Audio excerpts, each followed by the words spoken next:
భారతీయుల కోసం UAE golden visa కార్యక్రమాన్ని ప్రారంభించింది. రూ. 23,00,000 చెల్లించి గోల్డెన్ వీసాకు అప్లై చేసుకుంటే యూఏఈ జీవితకాల నివాసాన్ని కల్పిస్తుంది. అయితే ఇంతకుముందు యూఏఈలో భారతీయులు నివాసం ఉండాలంటే ఈ కింది అర్హతలు ఉండాలి. యూఏఈలో ఖచ్చితంగా 4.67 కోట్ల విలువైన వ్యాపారం లేదా రియల్ ఎస్టేట్‌లో పెట్టాల్సి ఉంటుంది. లేదా doctors, scientists, actors, athletes, engineering and సైన్స్‌లో డాక్టరేట్ పొందిన వారు మాత్రమే యూఏఈలో నివసించడానికి అర్హులు. ఈ అర్హతలు ఉన్నవారు యూఏఈలో 5-10 సంవత్సరాలు నివాసం ఉండొచ్చు. కానీ ఈ కొత్త గోల్డెన్ వీసా కార్యక్రమం ద్వారా ఈ అర్హతలను తొలగించింది. గోల్డెన్ వీసా కార్యక్రమం ప్రకారం 23,00,000 చెల్లించి గోల్డెన్ వీసాకి అప్లై చేసుకోవాలి. ఈ గోల్డెన్ వీసా అప్రూవ్ అవ్వాలంటే గతంలో ఎలాంటి క్రిమినల్ కేసులు ఉండకూడదు. మనీ లాండరింగ్ మరియు ఇతర మోసాలకు పాల్పడి ఉండకూడదు. గోల్డెన్ వీసా అప్రూవ్ అయ్యాక వారు జీవితకాలం యూఏఈలో నివాసం ఉండొచ్చు. అలాగే వారు యూఏఈలో పని చేసుకోవడానికి మరియు చదువుకోవడానికి కూడా అనుమతిస్తుంది. అయితే ఈ గోల్డెన్ వీసా కార్యక్రమాన్ని పైలట్ ప్రాజెక్టుగా కేవలం ఇండియా మరియు బంగ్లాదేశ్ ప్రజల కోసం మాత్రమే ప్రవేశపెట్టారు. ఇతర దేశాలు గోల్డెన్ వీసా అప్లై చేసుకోవడానికి అర్హులు కాదు. రేషన్ కోసం ఫేస్ ఐడీని ఉపయోగించిన తొలి రాష్ట్రం. రేషన్ ఇవ్వడానికి ఆధార్‌తో అనుసంధానించబడిన ఫేస్ ఐడీని ఉపయోగించడం ప్రారంభించిన తొలి రాష్ట్రంగా హిమాచల్ ప్రదేశ్ నిలిచింది. దీనికోసం డిజిటల్ టెక్నాలజీస్ అండ్ గవర్నెన్స్ విభాగం ఫేస్ ఔత్ అనే కొత్త వ్యవస్థను అభివృద్ధి చేసింది. ఫింగర్ ప్రింట్స్, ఓటీపీ వంటి పాత వ్యవస్థల వలన కలిగే సమస్యలను నివారించడానికి ఇది ఉపయోగపడుతుంది. పాత వాహనాలపై నిషేధం విధించిన తొలి రాష్ట్రం.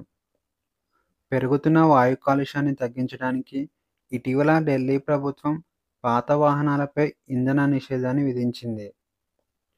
10 సంవత్సరాల కంటే ఎక్కువ వయసున్న డీజిల్ వాహనాలు మరియు 15 సంవత్సరాల కంటే ఎక్కువ వయసున్న పెట్రోల్ వాహనాలకు పెట్రోల్ బంకులలో ఇంధనాన్ని నిషేధించింది.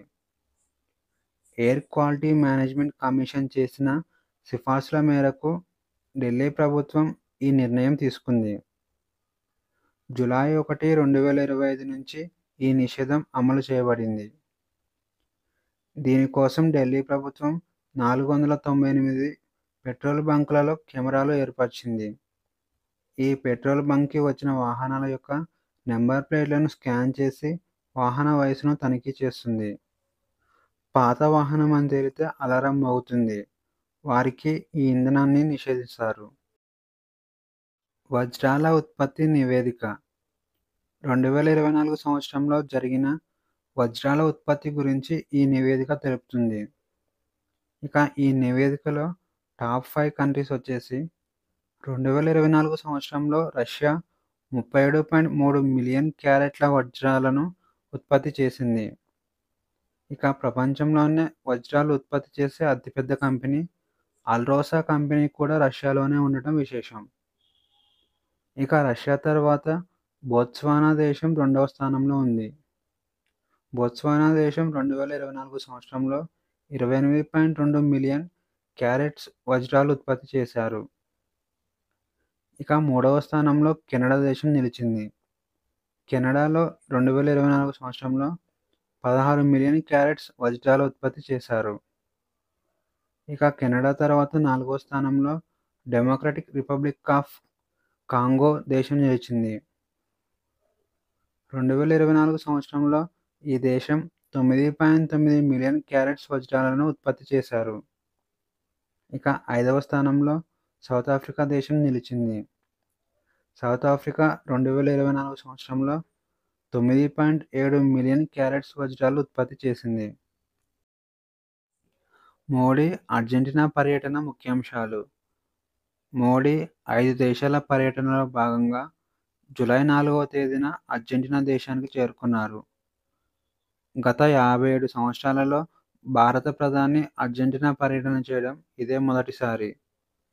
చివరిసారిగా 1968 సంవత్సరంలో ఇందిరాగాంధీ అర్జెంటీనా దేశాన్ని పర్యటించారు.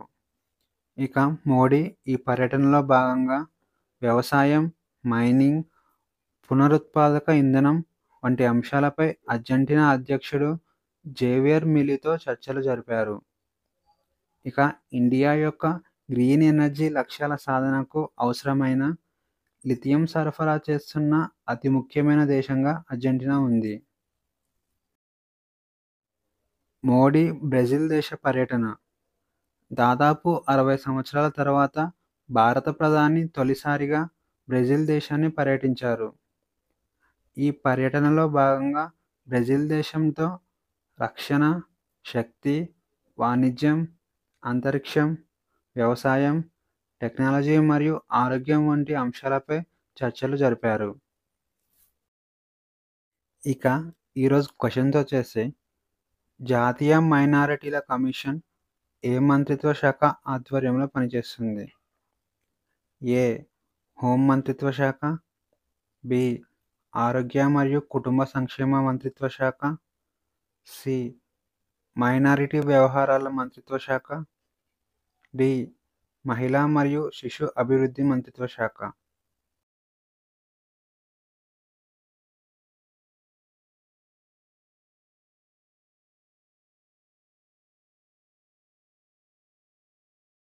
ఆన్సర్ వచ్చేసి ఆప్షన్ సి.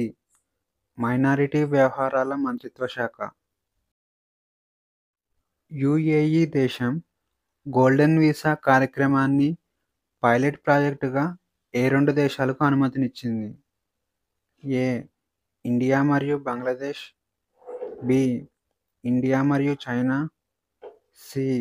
చైనా మరియు పాకిస్తాన్, డి. ఇండియా మరియు శ్రీలంక.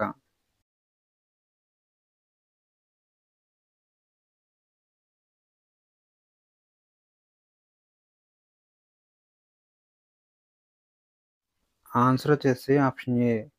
ఇండియా మరియు బంగ్లాదేశ్. మోడల్ గ్రామీణ గ్రామాలను అభివృద్ధి చేయడానికి ఏ రాష్ట్ర ప్రభుత్వం బృందావన్ గ్రామ యోజన పథకంను ప్రారంభించింది?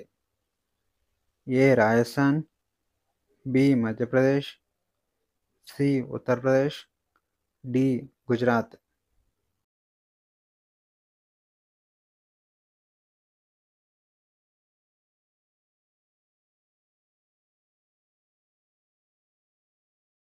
ఆన్సర్ వచ్చేసి ఆప్షన్ బి.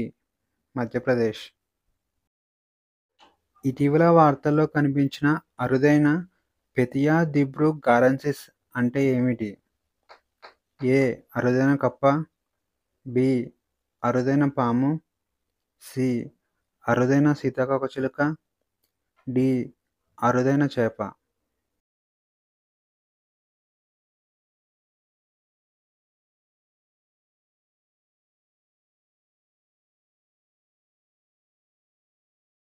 ఆన్సర్ వచ్చేసి ఆప్షన్ డి.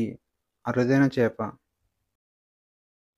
నల్సారోవర్ వన్యప్రాణుల అభయారణ్యం ఏ రాష్ట్రంలో ఉంది? A. Gujarat, B. Rajasthan, C. Haryana, D. Bihar.